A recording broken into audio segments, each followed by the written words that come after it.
ശ്രീകുമാരൻ നമ്പിക്ക് കഴിഞ്ഞ ദിവസം ആലപ്പുഴയിൽ വെച്ച് 1 ലക്ഷം രൂപയുടെ ഒരു അവാർഡ് ഉണ്ടായിരുന്നു.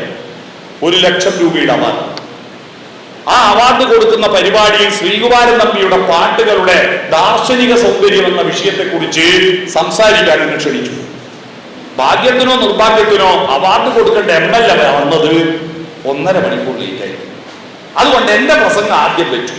എനിക്കൊരു മഹാഭാഗ്യം കിട്ടി. മുന്നിൽ ശ്രീകുമാരൻ നമ്പി ഇരുന്നിട്ട് അയാളുടെ പാട്ടിനെ പറ്റി പ്രസംഗിച്ചു. ഞാൻ ആദ്യം തുടങ്ങിയത് ശ്രീകുമാരൻ നമ്പിയുടെ ഒരു പാട്ട്. പ്രഭാതം വിടരും പ്രദോഷം വിടരും പ്രതീചി രണ്ടും കണ്ടു നിൽക്കും, ഉദയമില്ലാതില്ല അസ്തമനം, ഉണരൂ മനസ്സേ ഉണരൂ എന്ന പാട്ട്. ആ പാട്ടിൽ നിന്ന് നിങ്ങൾ വെച്ച് കേൾക്കണം. ഒന്ന് അതിൻ്റെ അർത്ഥം, അതിൽ നെറ്റിൽ നിന്ന് അതിൻ്റെ വരികളിൽ നിന്നൊന്ന് വായിക്കണം. മനുഷ്യ മനസ്സിന്റെ അത്ഭുതങ്ങൾ അതിലുണ്ട്. അതിൽ പ്രതീക്ഷ എന്നൊരു വാക്ക് വെച്ചിട്ടാണ് ഞാൻ എൻ്റെ പ്രസംഗം തുടങ്ങിയത്.